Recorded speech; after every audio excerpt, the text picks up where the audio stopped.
Welcome back to another episode of the Briefcase in the Barn, episode 39, with me and Gary, a series of the Furiously Curious show where we talk about business, life, Christianity, and more. Gary is totally plugged up today, so hopefully this audio isn't totally awful. But It's getting better already. why? Because of those drugs you gave me. You know what I need is more smelling salts. Oh, that would. I should grab some. I got some in my truck. I think I left them in my console in my truck for. Okay. Anyways, that was an interesting. I've already forgotten what that experience was like, but We can go try it. I can go grab some quick. it's all good. We're good. We're good. We'll just go this route. Okay. I'm pretty short in the hair. Yeah. For those that are listening, you can't see it. I mean, I'm no uglier than I was before, but definitely not better looking. I let Julia Small Jars cut my hair last night. I just been wanting to get a haircut for a week or two, but of course it was auction week last week and it was crazy. So I just said to him, you can cut it, but if for any reason I think that you've butchered it, I get to cut off your beautiful locks. And of course he's pretty vain, right? And pretty concerned about what his hair looks like. So he was terrified, but he did it. And yeah, and there were 6 kids beaking off in the background, giving comments. And It reminds me, one year I went to Silver Star with a whole bunch of guys, and we all shaved the top of our heads, but left the sides on. okay, We did like the monk look. Yeah, we did the razor, like the old man look. And so it was Okay. totally bald. And then a couple years later, I did it again with me and Malachi during COVID. Me and Malachi both had, Okay. yeah, So the night I graduated from high school, yeah. well, I started drinking the day I graduated from high school because I had a bet with a neighbor that I wouldn't drink till the day I graduated. So I got pretty drunk that night, unfortunately. And we were at our grad party, and some of the other, I don't even know who did it. I don't think anybody from my grad class listens to this, but some of them shaved a strip right down the middle. And I don't have a lot of pictures from my childhood, but there's a picture of my mom shaving the rest of my head off the morning after our grad party. I had one big strip missing in the middle, and I always think of I had that. a guy to do that to my legs. I was passed out one time, and he shaved my Okay. legs, but like big lightning bolt through one leg. Ended up punching him. Did you pass out a lot when you drank? Yeah, I would go like full pull, and then all of a sudden I'd be sleeping. Like I remember floating down the Penticton Canal, and I would drink Rockstar vodkas, and I would just be like good. an Gross. animal, and all of a sudden I would just pass out. And I would Very just dangerous. Very dangerous. yeah, that was on or off. Yeah. I did a lot of awful things when I was drinking. Nothing good happened. Well, That's why I always find it interesting when people encourage me to drink now. I'm like, bad idea. well, I just don't even, it's like, why would you encourage someone that mostly bad things happen when they drink to drink? Like, it's so funny how people are, there's so much pressure around alcohol. It's very weird. Yeah, people feel guilty to do it themselves. Yeah, and they just want everything to be fine, and they want you to be fine. I had that conversation this morning. I was at a client's house, and these people are adoptive foster parents like we are, and their life is very challenging, and they have lots of struggles. And they were just talking about how people will say pithy statements afterwards, right? And I'm like, people are they just want it to be okay. They just want you to be okay. They don't want to live in the uncomfortable with you. Yeah, people hate uncomfortable. People hate being uncomfortable. That's why they say weird things like, just relax when you can't get pregnant. They just tell you just relax. You're pregnant. Weird stuff, right? Yeah. I am relaxed. Which reminds me of the conversation that should we segue right into that? No, forget it. We're going to wait. Well, we do have a question. I don't know if we'll get to it today, but how many times should you, how often should you have sex as a couple? But Yeah. before we get to that, let's talk about the Canadian federal election. What do you think? Have you been following it at all? I haven't seen a whole lot about it, but I don't go on the news Yeah, that I'm a much. little worried that not enough people are going to go vote. I mean, I'm worried that people are I think people, because we're so overfed BS, just overfed political messaging from all platforms, I think people are they feel disgusted by that's how I feel. And Yeah. I mean, Yeah, I think it's hate it important, too, but I just think it's just, I'll definitely go vote. yeah. And I will was vote. encouraged that Polyev, I think, had like 15,000 people out last night in Edmonton or something. Getting some good crowds. Hopefully the polling's wrong. Yeah. I just like thinking about Mark Carney and like the stuff he says, like in his book, just that the fact that this is the same government that like took people's money out of their bank accounts. It's unbelievable. It's baffling to me. Just insanity. But I think it is a lot of it is media. Like if I talk to, I always notice it when you talk to old people that still listen to CBC or Global News or CTV or whatever else like that. Like they're just, you can't help but become a liberal. I talked to an 89-year-old lady the other day who's pretty astute, and she was wondering whether she should vote like federal or liberal. And it was simply because, and this is why it's a genius move, and everybody's rankled about him getting it, ushered into the spot as Prime Minister Mark Carney. But like, he was well respected. I remember when he was the Bank of Canada governor. I remember when he went to the Bank of England. He was relatively well respected in that role. And so I think just a lot of people that are naive and don't understand that it's, the leopard can't change the spots and it's the same package wrapped up. It's still dog crap, just in a different bag. Yeah. I think that people just don't. Yeah, I think the idea that, hey, this man probably is a better skilled in a lot of ways, and definitely obviously more financially astute than the last person who had no money management skills. It's still going to be a big spending government, and I think that they have to account for the last 10 years, and really we're in a pretty tough spot now as a country. So yeah, I hope people get out. When this comes out, my podcast with Dr. Ed Less will already have come out. Okay, I did not know you had him on. Yeah, that'll be interesting. So I read all his stuff. Great stuff. Yeah. So he recorded a couple weeks ago, and so that would have come out last. Did you talk about gender stuff with him? Yeah, a little bit. Okay. We also talk about that. Pretty outspoken for a doctor. Yeah. Okay. Yeah. I talk about his story and how he became a doctor, and okay. But just the conversation of the Canadian medical system and how much bureaucracy is in it, and like how much waste. But he says how that's in all levels of government and how bad that is, and just like he. What's the solution? He says, don't do the chainsaw approach, but use a scalpel. Yeah, it's not that simple with cutting, though, eh? No, I mean both are painful. That's what I said. Both are painful. Actually, I would argue that a scalpel is almost more painful. No, well, it depends. If you had to have your arm cut off by a scalpel or a chainsaw, which would you prefer? Whatever's faster. Bingo. Chainsaw it is. Yeah, that's fair. Yeah, get her done. Get her done. Yeah. The problem is that there's collateral damage, I think, more with a chainsaw approach, which is why he would have suggested the So if Mark Carney wins, approach. what happens to the Conservatives Party? Like Poilievre's out again as leader, and you have another. No, I don't think so. I think that those that are financially conservative and people that are sick of the BS, I think we'll just have an even more divided country. Because the reality is everything that Pierre Poilievre is saying, which I mean, a lot of it he will implement, a lot of it he won't. A lot of it is just pandering to the base.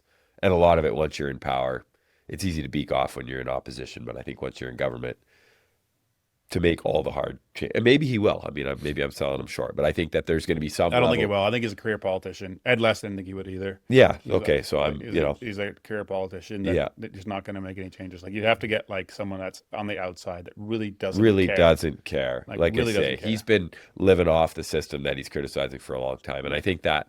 Even if I look at municipally, like often people have suggested, oh, why don't you try and run for city council again? And I mean, there's part of me that thinks, hey, yeah, that's a good idea. But like, who wants to run on the platform? Who wants to vote, first of all, for the big mouth guy who's going to say, hey, I'm going to cut jobs at City Hall? Nobody wants to vote for that. But that's the platform I would run on.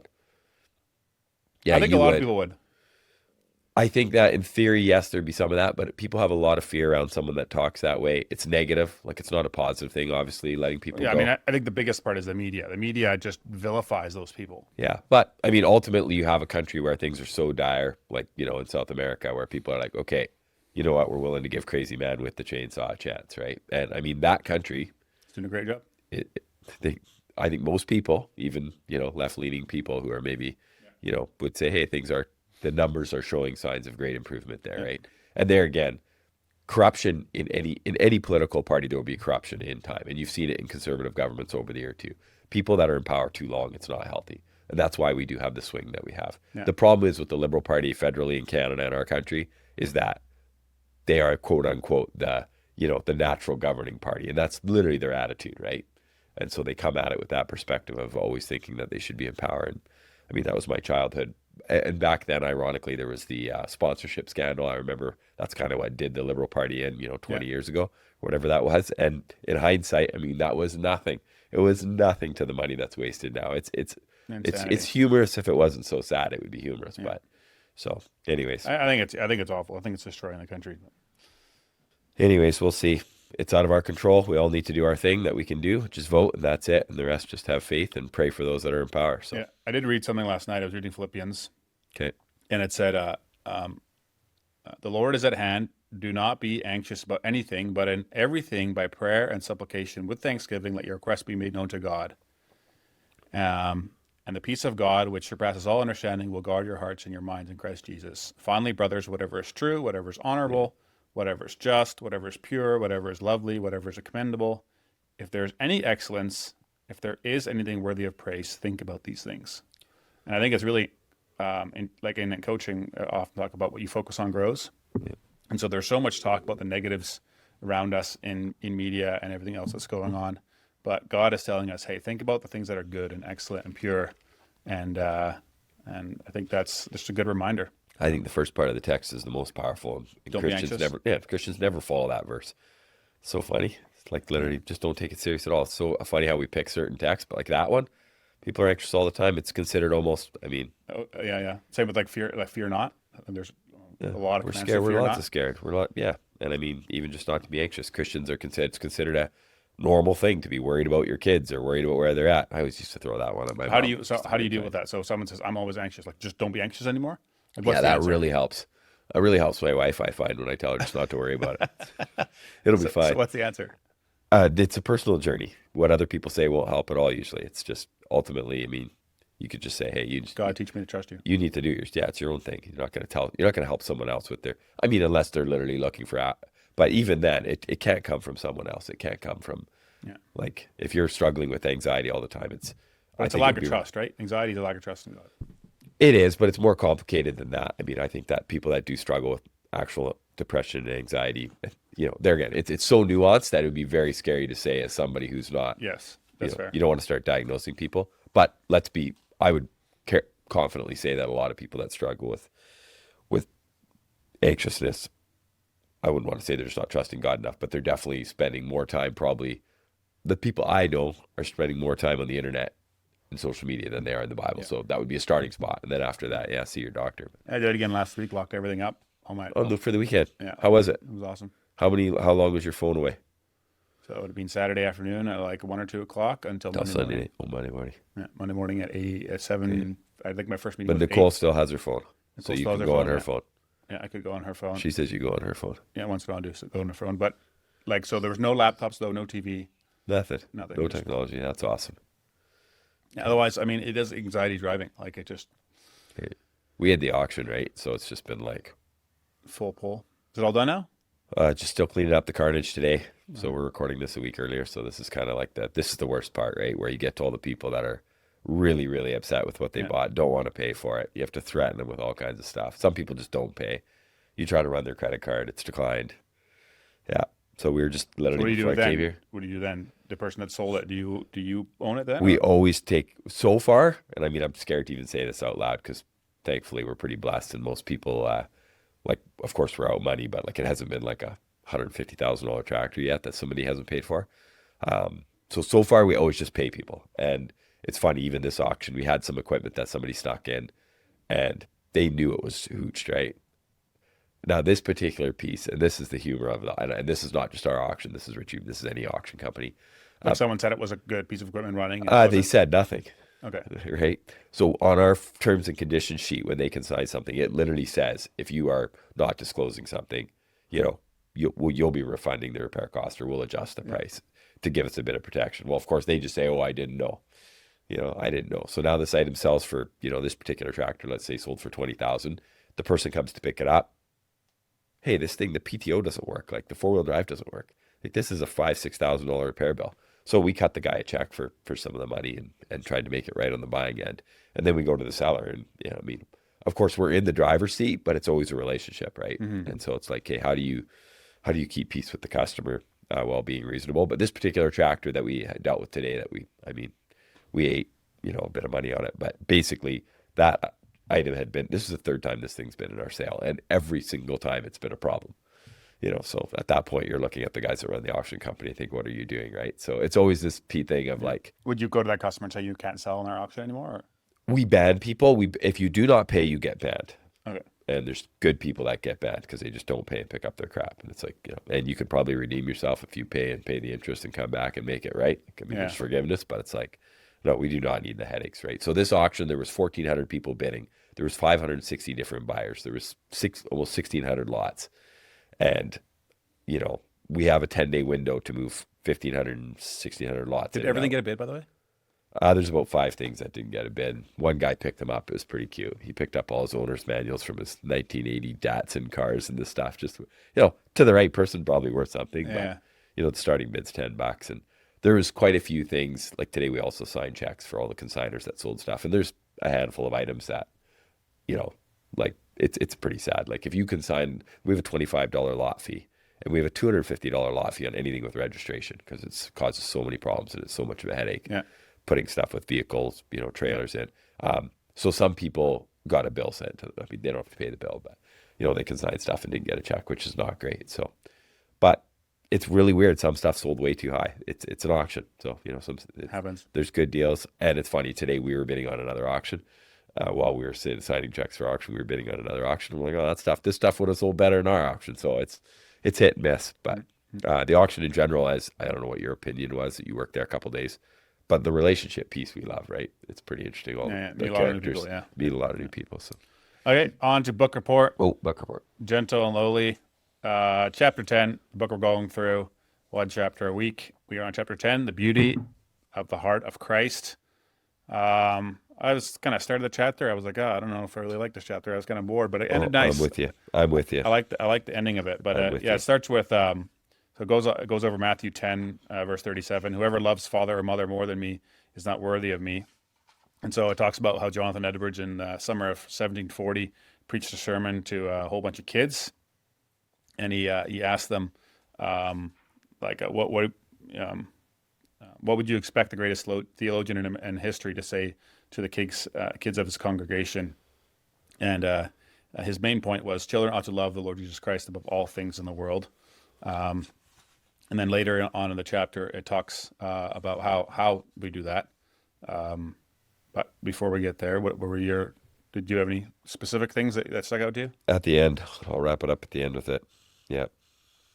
Yeah, so I mean, that's you probably talk about it. You always talk about everything that kind of, it's interesting how you and I do kind of pick out the same things. So. Yeah, so there's one piece that says, with our own kids, if we are parents, what's our job? That question could be answered with 100 valid responses, but at the center, our job is to show our kids that even our best love is a shadow of the greater love, to put a sharper edge on it, to make the tender heart of Christ irresistible and unforgettable. Our goal is that our kids would leave the house at 18 and be unable to live the rest of their lives believing that their sins and sufferings repel Christ, as in that their sin is something that Christ would not want them for anymore, but know that we love them so well that they would know that we are reflective of Christ, that no matter what they do, we still show them love and grace.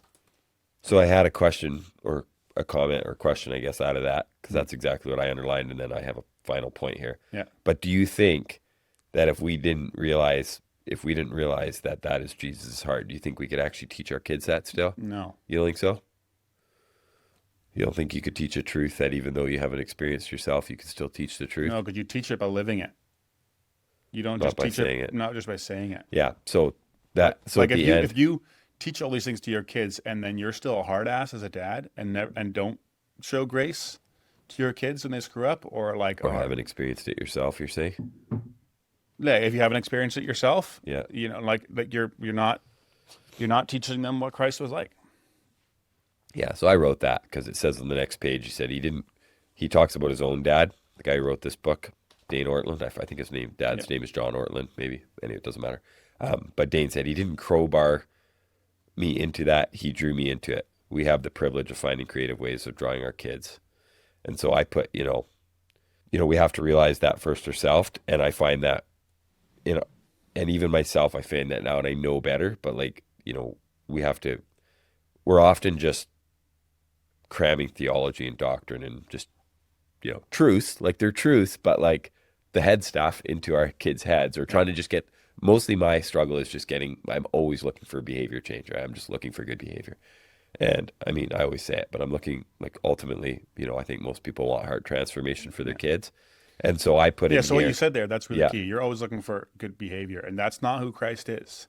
Christ he's not looking for good behavior. He's looking for your heart. No, and good behavior will flow out of that, right? And so I put here, and this is one thing I do with my kids, is that basically whenever I talk them into bed, which is most nights, I always pray for them. I pray for that they would know that their mom and dad love them, but way more importantly, that they would realize how much God loves them, right? And I think that, and I tell them, people are going to let you down. Mom and dad are going to let you down. Yeah. I know that. That's just, we're human beings as parents. We're going to fail.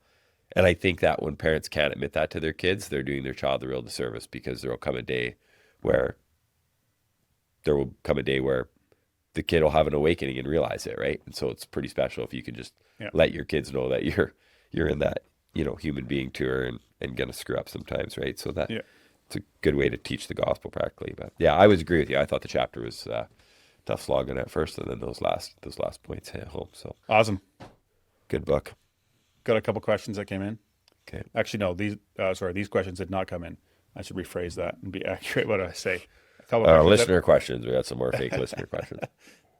But I know these are practical things that I've talked about. Is first is, what should I do if my 10-year-old wants a phone? What you do if your 10-year-old kid wants crack cocaine? Tell him it's not a good idea and don't give it to him. Do you have an age would Noah would get a phone? Yeah, adulthood. I think there's also different things you can do. Like you can get like Punked, for example, PUNKT. It's like literally only texting and calling, no pictures, no camera, no internet. My 10-year-old boy asked me all the time, how much does a computer cost, Dad? Well, he has a big spending problem, so he won't be able to save the money for it anyways, probably. But just like probably about $1,000 you can buy a computer. But he's just not going to get a computer. Like he can use our computer. It's in the kitchen. It's not locked up as much as it should be. So you can hold me to that. I need to get it locked up. But yeah, it's in a public place. And yeah, I don't know. There again, that's a personal decision for each parent. You definitely have to teach your kids how to use it safely. And withholding stuff forever is not a solution. No. Like that is how I think I want to parent, but it's just not practical. And you're not doing your kid a favor. If all of a sudden people get keys to the kingdom I think there is obviously the older the better. It was funny. Ed Less actually had an opinion I disagreed with on it. What did he think? So he thought it was just like it's just the times we live in, and it is what it is, and so he lets his kids have Snapchat and all kinds of other stuff. I would disagree with that. I can't. Yeah, I can't. Mostly because I think that you can't. You're definitely not going to be watching your kid all the time, and so if they have those, I would say the apps. Obviously, the phone's not the problem. The phone is the phone. It's like a loaded gun. It's totally fine if you don't pull the trigger. Right? It's harmless. But I think the idea, and I know people listening, probably everybody has an opinion, and a lot of people probably feel guilt over it, or they felt like their kid had to get it for work so they could communicate. Well, the worst part is that if you're withholding it from your kid, and for good reason, but then you yourself are always on your fully phone. Addicted to it, and so my kids would see that, right, and they'd be like, Pharisee alert, hypocrite. They haven't started using the word hypocrite yet, but eventually they will call me a hypocrite. Pharisee alert. Pharisee alert. No, I mean, our kids do screens. I mean, Maria and I were super happy with the boundaries that we have. Yeah. They get it. What we would consider definitely enough. There's people that would say anytime your kid's watching a TV show is dumb, or anytime they're on the computer it's dumb. But yeah, there's that healthy balance of like not starving them from it. And I mean, to be fair, and there again, I don't know if it's the right way to parent or not, but in our house, I mean, it's a great motivator. Like if they know they get computer time, they get a lot of work done ahead of time for a very short amount of computer time. And my kids don't listen to the podcast, so I can say that. Plus, they wouldn't even care. Like they're thankful. Malachi's birthday's coming up soon, and we're getting him a Yoda reader, a YOTO. Just reading. It's audio, but there's no screen. It's like a little box, and there's no screen, and you have little physical cards you put in. There's no ads or anything else like that, and it just plays the audio. story. And so he listens to podcasts all the time. He loves those, but podcasts you can ask Alexa to listen to anything, right? Does he read books? A little bit, just starting to. Okay. So our family, he's pretty young. Our kids are big readers, especially the oldest two. Yeah. And I mean, that's a real blessing. I'm not a big fan of what they read. People say it's a phase.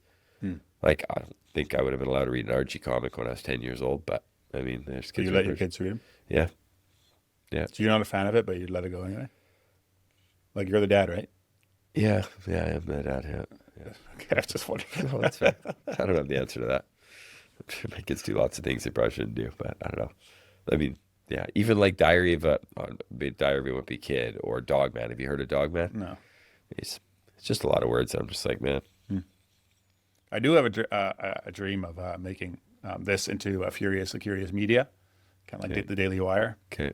And like just putting out like good Christian content. Yeah, we have to stop saying the S word on the podcast, right? Well, that's Christian kids aren't allowed to listen. Well, to that this nowadays. is In our house, going to they be were, one but of like many shows, but like have a couple ladies have a show and have a kids show and do like all kinds of like put out put out just like good. You didn't buy the couches at the Beekman auctions. I thought we were going to have the big couches here and have the mists of the show. And I heard those couches sold for $20 each. Oh, really? I saw a guy loading them in the back of a cattle trailer today. I'm like, what did you pay for those? It's like $20. Okay. Like, oh man, the seller is for sure choked. The seller is for sure choked. By the way, if you have questions for Nicole, I was thinking about next week I could record with her. It's a great idea. So if you have do you think she wants to record, or that's just what you want to do? And she's submissive, so we talk. Are you that way? Are you that kind of guy where you just make your wife do stuff? No, it's pretty hard to make Nicole do things. Okay, well, you're pretty stubborn, so battle of the wills. Well, yeah, there's 2 stubborn ones. But yeah, so if you have questions, send those in. We'll talk about anything, and so we're talking about it. But she's like, I don't want people to know. People are like, who's this girl that sticks it out with Crazy Kyle? And she's like, no one, just being in the no one needs to know. Yeah, no, she's quiet, humble lady. Okay, one more here. How do you lead family devotions without it sucking? Be okay with it sucking. Just start. Okay, you had the answer. Well, I thought I'd answer first. You can answer too, but I think just start. I mean, there's good devotionals you can follow and stuff like that. Are people worried about it? Do you think people are worried about it? I think there's a lot of guys that feel stuck, like that was never modeled to them growing up, and they don't really know how to do it themselves, and so they just quickly, or they don't do it at all, or they're just very read a verse and say nothing, and then just pray with a form prayer and close. And there's so much content now. I mean, you could try 7. Like, you could probably find everything for free on the internet that you could print off with questions and reading something. That too, yeah. I think people are probably too much stumbling through it. We're humans. Yeah, kids talk a lot, so I always look at it. Like, I mean, I've said it on here before. We have those 200 questions or whatever. Like, I mean, those are like there's all kinds of insightful answers, and I mean, it's pretty interesting how we could read a little bit. Like, we just read a little bit from the Bible after, and then do those questions. And it's amazing how things will connect, or how you could connect the story, or just practically, right? There's so much practical wisdom in the Bible. So I don't know, for devotions, we could do a way better job too. But what do you guys do? We normally just read something and then we'll ask questions about it, or like I say, the discussion part more comes from the questions that we answer, right? Because they're loaded questions. You have a question specific to what you're reading? So we do that too, but we also just have we have our questions that we answer all the time. And I mean, But that's not related to the devotion. It's not related to well, it kind of is, because it's like every heavy question is a chance to share the gospel. That's fair enough. Yeah. Right? That's how I look at it. So like I think if people are like thinking it has to be, I think too many people are clouded by the idea of what they think a devotion should be. Oh, it has to be a certain way. Yeah, or certain reading, or read from this story, or like, I mean, you don't need to entertain your kids, but I think I think it's super healthy if they're engaged. And I'm finding it with school. You have all different teachers out of school, and our kids, obviously all kids all learn differently too. But like, our teacher for one of our kids this year is so good at engaging, just having interesting people come in, and and the kid listens, like they are listening. Yeah. And so you could say, well, I did everything right, but I mean, if the kid never heard a word of it, like then what? Or then is it even right? I would say it's similar to church, right? Exactly. It's like, if you have this idea of what checking the boxes and having a right worship service, but like, there's never any fruit. It's like, okay, well, are we nailing it, or should we be? Is there change, and what is it wrong to change? It's interesting how we never change things because we're just such creatures of habit. But I would argue that there should always be some form of change happening in our Christian walk, corporately and personally, right? Yeah. So always reforming, sanctifying. Yeah, yeah. And then we at our house, like, our home is different than some, because I would say that we have children that struggle more, and there again, back to the people I met this morning. They don't do dinner together. And there's this deep shame with that in some homes, because growing up, and even in our home, we have this expectation. But I also think, hey, some people just can't do it. And it's more carnage than it's worth. So they have to figure out what works for them, and there's no judgment in that, right? So everyone's on a journey. Everyone's on a road. Yeah, everybody's on their own journey, right? So we don't need to be looking at But I would say that it doesn't also, like, it's easy then to fall in that to be an excuse to not do anything. To do nothing, or like it is really healthy to have dinner together as a family. Like, I think Spurgeon has a quote that says, "There's nothing that Satan hates more than to see a family around a dinner table at night." Like, he hates family. Like, he's trying to destroy family. And he's doing a good job destroying a lot of families. It's really crappy. Work. Yeah, distractions. Yeah, distractions, whatever it is. Like, go help other people instead of helping your own family, like all that kind of stuff. So, yeah. Anyways, that's it. That's all you got. I got some more, but we're at time. So we went longer last week. I'm curious what people will say about that when it comes out tomorrow. So You'll get all kinds of nasty comments saying I turned it off at the 40-minute mark or what? no, No, see. people don't care. We'll see. If you do have questions or comments or scenarios, send them in. Otherwise, thanks for listening. Like, comment, share, Have a subscribe. great week. Yeah, cheers.